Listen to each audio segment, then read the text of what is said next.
Chapter 14, Where the Cats Were Trained.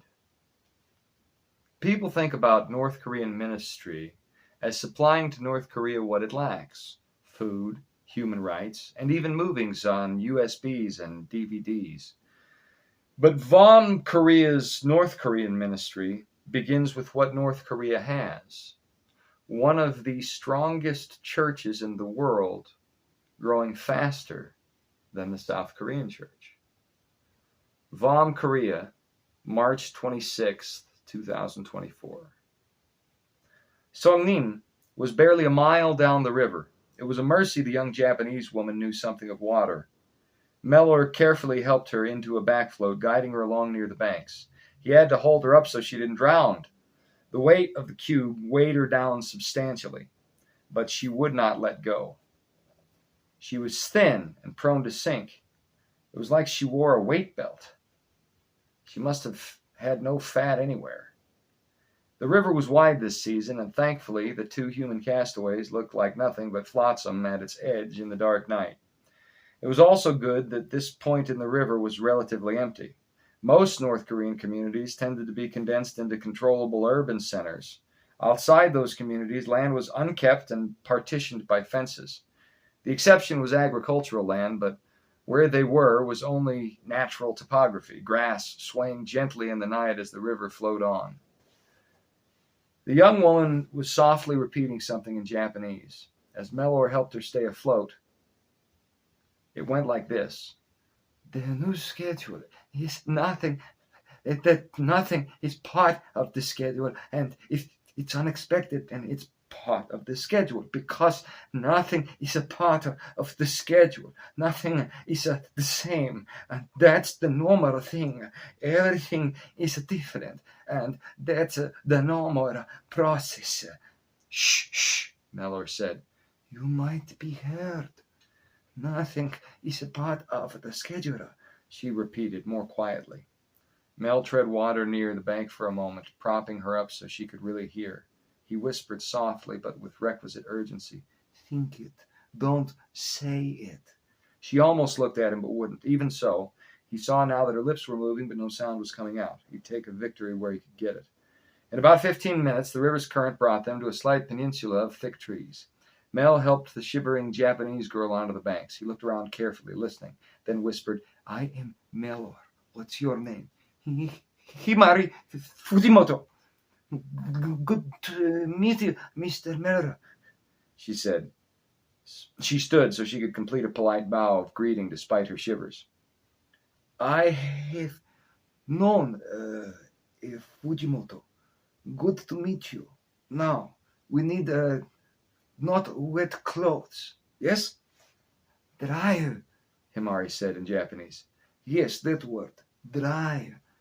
Please forgive poor Japanese. Past these trees is train yard.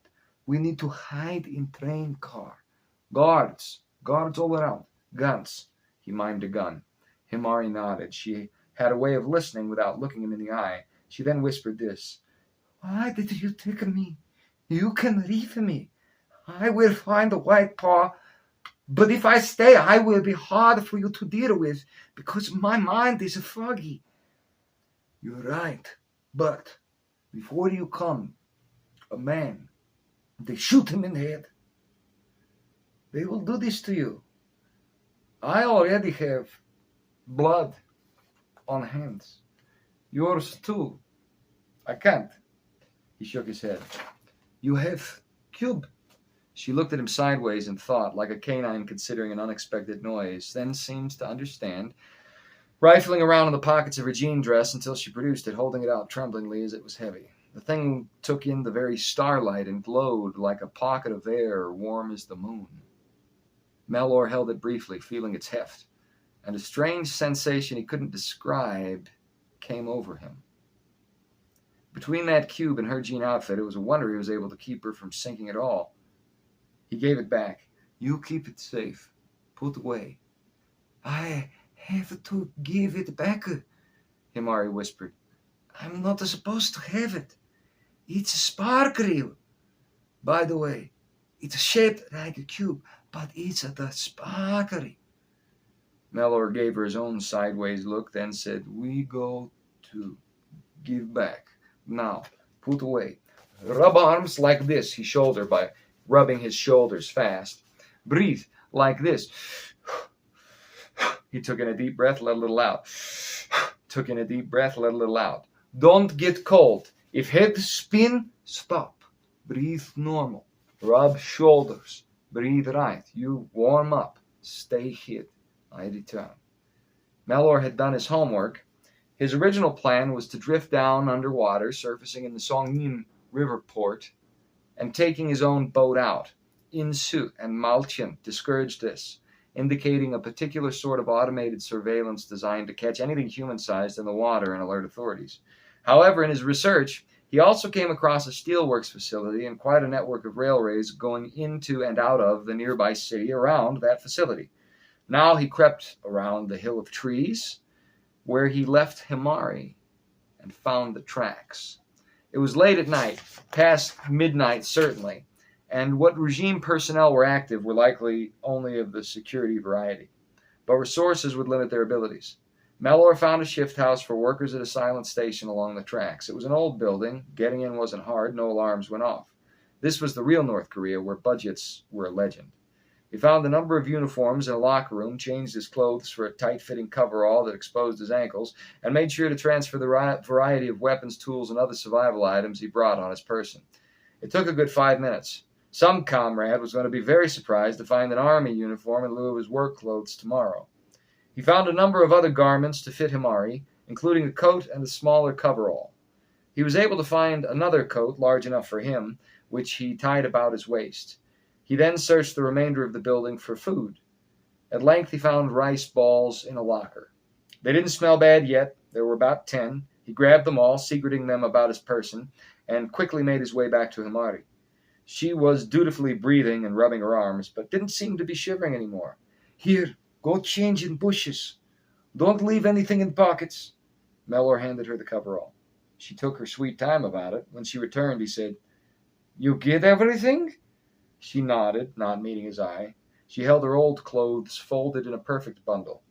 The uniform was much too large for her. He helped roll up the cuffs around sleeves and ankles so she could move in a hurry.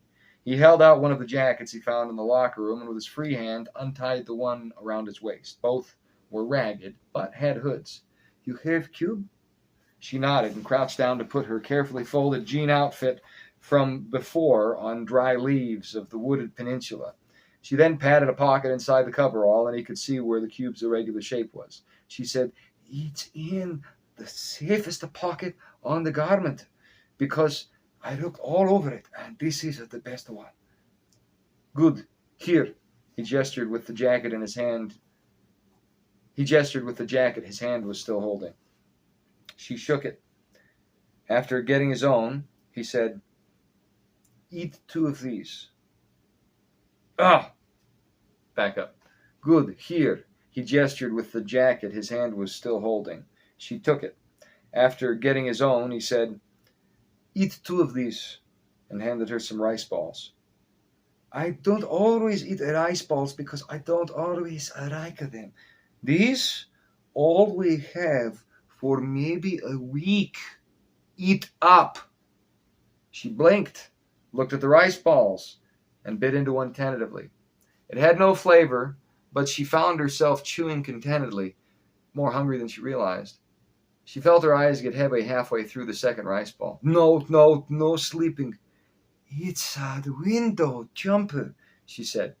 "After you go, you always get tired. Always on schedule." "Is that right?" Mellor murmured. When he stopped to consider, he realized he was feeling a bit fatigued, though adrenaline kept him upright. There certainly wasn't time for rest now. He finished his own rice ball, and when she was done eating her second, he said, "Now, it is very important. No words, not one. No noise. Not until our train is in the outside of town, the country." "Yes." "Okay." She nodded, but didn't meet his eye. He noticed her fingers were making odd motions in a way that he wagered was unconscious. This, if nothing else, prompted him to say, "I am sorry. I have to get rid of these, okay?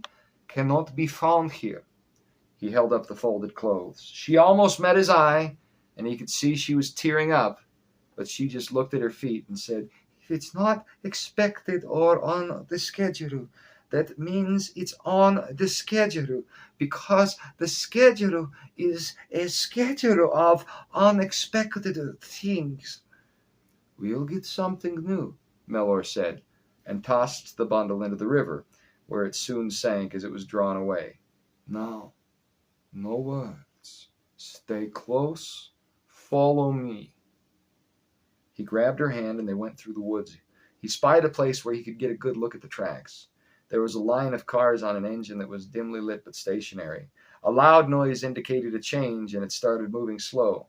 Those tracks, if you remembered the map he looked up, intersected with a roof that eventually went to the coast and further. They would have to change trains, which was the dangerous part, but they could get some distance. He could see a boxcar, and he could see inside of it, which meant it was open. Come on, and no noise, he said. They moved fast, not on the tracks, but still in the shadows, often under cover of foliage. The train hadn't begun moving more than a modest pace.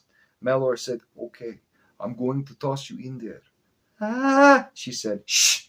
He grabbed her up and managed to roll her in, then hopped inside himself and very carefully closed the large sliding door, looking around for any other illumination before pulling out a keychain flashlight.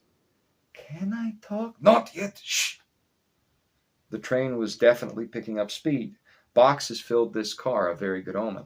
They began to sway and rattle as the momentum grew. If the cars were full of steel, they would probably end up being deposited in a storage facility or going through the nearby metalworks facility. What was in the boxes would be a huge clue as to this car's ultimate destination. He had to find a lever to jack one open and have a look. He ended up using a utility knife from his belt, carefully levering the cover of a crate up, then pulling the lid the rest of the way off. It was clothes.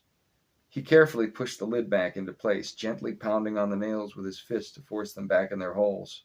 He looked at a half dozen others, all clothes, neatly packed and wrapped in rectangular bundles separated by paper. They were in 6 rows that barely left room to move between them, and were split in the middle where the car's door opened. At either end were several larger crates that stood on their sides. Rohan set to work clearing. Mellor set to work clearing one of the big ones out for a hiding place. He removed about 10 bundles of garments, leaving a space 4 yards square in the back, enough for 2 people to sit down Indian style without bumping knees. The space took up only one side of the large crate. The rest of the clothes on the other side he didn't move. As he transferred the bundles, he got a chance to glance at the writing around barcodes atop their binding. They had Chinese characters, so this train was going north. But he didn't know whether it was headed northeast or northwest. He could identify Chinese, but he couldn't read it or Korean. Still, this was a good turn of events, relatively speaking. He whispered, "Help move these by door, Himari. Shh, shh, shh." They brought the bundles to the front. Mellor peeked through the slat, then turned back. "We're in a town now. Song Nim. Quiet for a bit longer. Go hide in box. Go sleep." "Sleep is on the schedule," she whispered, and did as bid. Mellor kept an eye on the slat for a while longer until he saw the lights all fade and the country widen out into darkness under moon and stars. When the train made a wide curve and he couldn't see even adjacent cars, he pulled open the door and kicked out the 10 bundles he removed. He gingerly slid the door shut again, listening and watching. The train straightened out again, and he could just discern cars to the front and back through the opening. It hadn't slowed, and the train leading away was such that foliage hid detritus well enough. Mel doubted any military goons on the caboose would notice the bundles.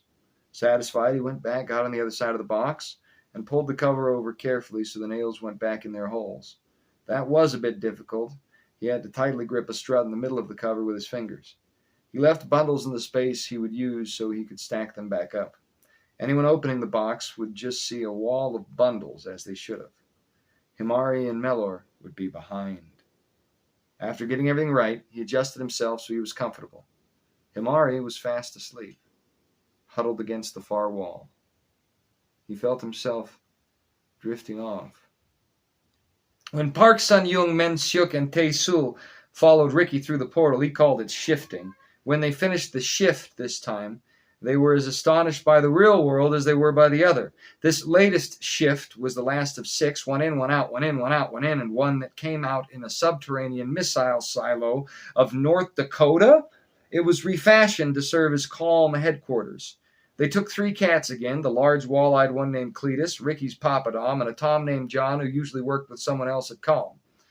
They left a number of animals behind in South Korea, including kittens, with about a half-dozen men from Calm working in the newly established Seoul headquarters, which was Pastor Park Sun-young's church, both larger and much cheaper than the office and the mini-mall Ricky rented before. Soon, Pastor Park Sun-young and the boys from the worship band would take over entirely as regional directors, but they did have to learn how first. Ricky kept talking nonstop as they came into the facility. He seemed afraid to forget something, and like he was getting tired and his brain was starting to play certain tricks on him. Park Sun-young could empathize. He wondered if it were his age, but didn't want to reveal he was deeply tempted with visions of a nap. The facility was comparable to a small skyscraper of 15 floors, only inverted, with a great open space where missiles once were that had been converted to an elevator shaft. The shaft went straight down and was surrounded by a spiral stair, which Park Sun-young and the boys from the band walked down now toward the first elevator entry, following Ricky. "You'll need rest," Ricky said. "Yes," agreed Park Sun-young. Tae-sul and Min Seok echoed him almost simultaneously. Ricky laughed slow. "Feeling a bit tired? You shifted half a dozen times. You're going to crash." "I've been building tolerance, but I'll crash too. Level 4. There's an apartment from when this place was being sold to millionaires for the apocalypse. Carl bought it. We ran it. We drop off the cats. I'll show you study materials in the guest room apartment. Then we all sleep. This is how we get to Yakutsk." Park Sun-young's eyebrow made an arc.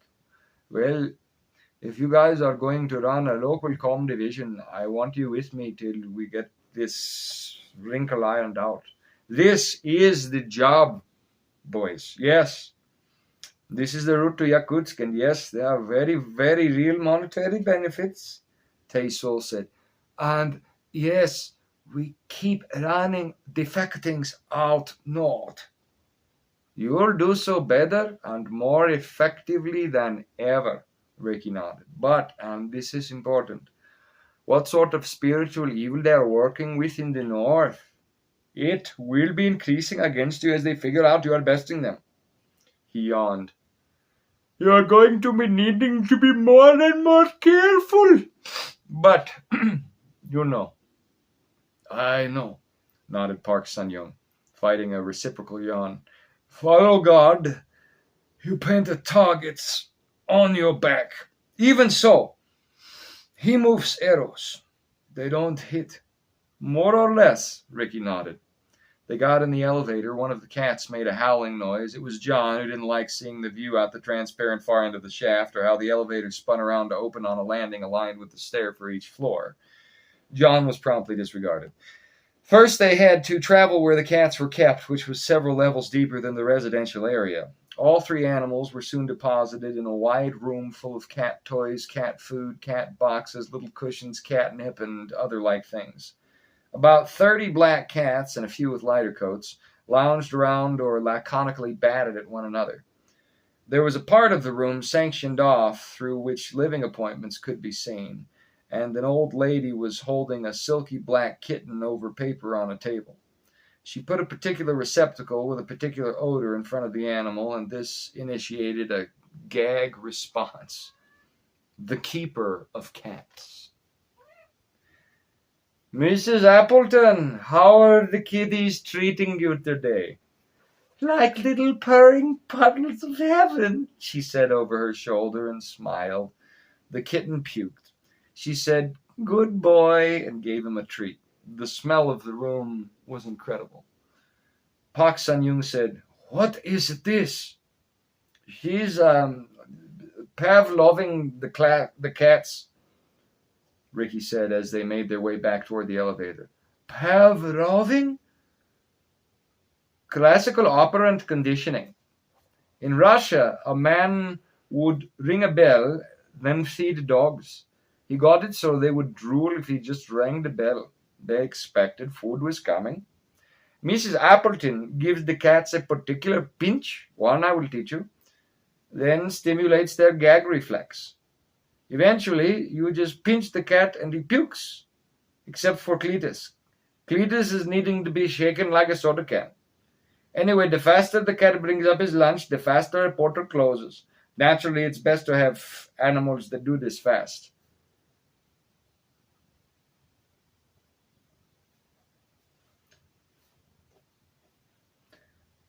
How did you find someone who would do such a job? She's 75, has no immediate family, and her nose is broke. So, God appointed her to the task, observed Pak Sun Yung. Min Suk made an unrelated observation. What a relic. Aren't they, though? With relic, they in North Korea with Cuba relic.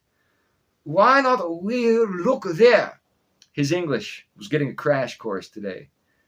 I told them to meet me in Yakutsk, kind of. Will they know this is what they to do?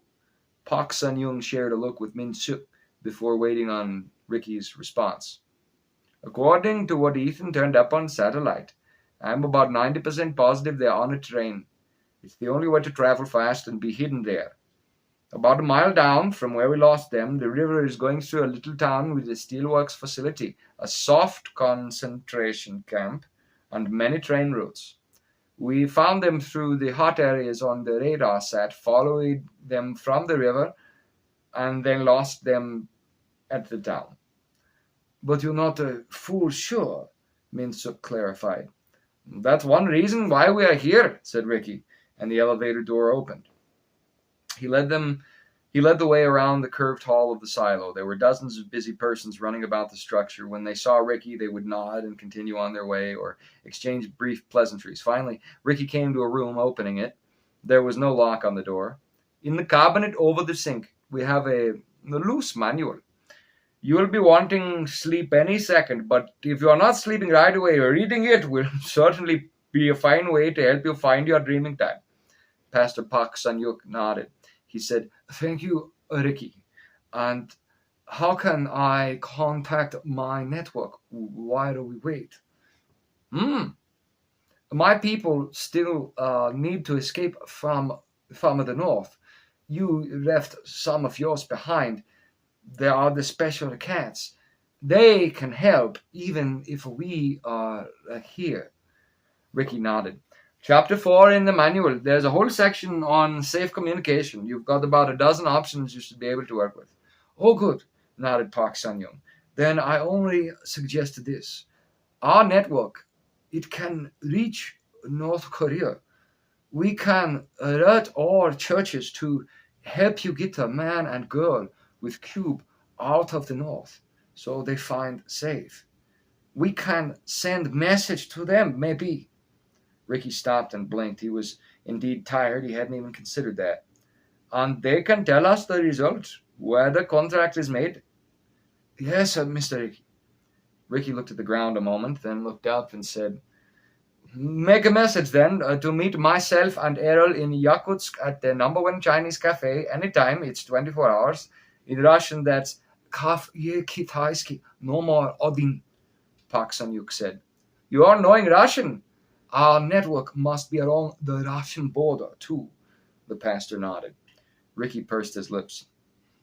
There's no way they'll make it across in the next 24 hours. Not unless they're finding another cat or an angel is helping to get them out of country, which, well, it could happen, but, the pastor echoed, but it's unlikely. So, make your message, go through the chapters, make sure you're ready to send secure and proper, then run it by me before you are sending, and after that, you send as you need. You can do this before you take your rest. Ricky yawned again. I have an hour's more chores, but I crash soon, so if you get tired, don't worry. There will be time, especially if your network is being all over the north. Yes? Yes, Park Sun-young nodded. unable to restrain a reciprocal yawn this time. Okay, I have to be talking with the boss on this one, Ricky bowed. Pastor Pak Sun-yuk, Min-suk, and Tae-sul did the same. Ricky took his leave. The South Koreans explored the room. It was actually quite well appointed. It looked like a high-end apartment in Seoul, but with Western amenities. There was a primary entertainment space, some closets, a full bathroom, and 2 bedrooms, one with a master bed, one with a bunk bed. There was a couch in the main room, a fridge, a little kitchen island, well, peninsula really, it was built into the wall, and a flat-screen television hooked up to a DVD player, but no internet. Right now it had a view on Hawaii or something, simulating a window. There was also a desk with an old computer from around 2021. Other cabinets revealed, besides best practices manuals for calm, food, most of it canned, some of it dry. In front of the couch was a coffee table with a real ficus in the middle. Min-suk was particularly taken with the little apartment underground, standing in the middle of the room, looking around, hands on his hips. "From North Korea to North Dakota in a day," he said, flipping his hair. "I got the bottom bunk," said Tae-sul. "I got the master," said the pastor. "The message will wait." Min-suk pursed his lips and wondered if he should choose the top bunk or the couch. The couch won. Meanwhile, Ricky made his way to his own quarters in a room separated from the main silo at the very basement of the facility, connected by a thin corridor. This he had reconfigured himself. It was previously the facility's control room, then it became a hydroponics room after realtors took over, and now it was both plus a small apartment. When Ricky said he meant to confer with the boss, he meant that 2 ways. The first thing he did when he got to his quarters was drop to his knees by his bunk and start a fervent prayer. This concerned the events in South Korea, the issues they came against, and an appeal as to what the next move was. He spoke long enough he had time to wonder if he were sleeping or not, and perhaps he dipped in and out a few times. God was boss number 1. Boss number 2 wasn't really a boss per se, but the messenger. He was a messenger, wasn't he? Who helped Ricky get the facility started. His name was Raj, and Ricky was almost positive he was to meet with him. He always felt just this way before he encountered Raj. Raj was short for Rajur, pronounced Roger. It was just spelling Roger in an English pidgin of Punjabi.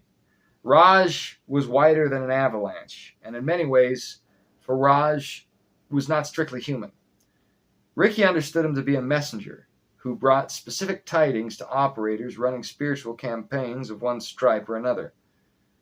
When Ricky finished his prayer, he was not surprised to see a play of shadows across the far wall. The lights were already on in the room, but somebody just turned on a different lamp. When Ricky turned, there was Raj, sitting at the 2-person table in the center of the converted apartment, a table where Ricky was mostly apt to eat the odd egg he was ambitious enough to make for breakfast if he decided. "It's the 10th time I've ever seen you," Ricky said. "It won't be the last," Raj nodded. "Yes, Yakutsk, Ricky. Did you read Dune?" Ricky stared at Raj, who wore sunglasses and a very bright suit of garments that had an indefinable timeless quality. "No. Did you read The White Tiger?" "Yes, but that's not important right now." "You're being a real comedian." "There are plans within plans." Are you familiar with this phrase? "Of course." "This is the game then, Ricky." Raj took off his glasses and polished the lenses. His eyes had no pupils and no darkness. They were like looking at a fluorescent tube straight on or the sun through faint clouds. He put his shades back and adjusted them. "Be there for the girl with the cube and her mischievous Russian father. The Babel object must be returned to its keeper, and your hands are 2 of many which must help. Only then will you have your opportunity to snuff the black dragon. Your trajectory is as it should be." "I didn't get a chance to tell him he was Himari's father." Ricky slammed his hand on the table. "That is what I've been trying to remember." Raj chuckled. "You weren't supposed to. Don't worry about anything but being there. All else will work itself out. You are in your operational season, Ricky. Your personal character has time before it must expand again."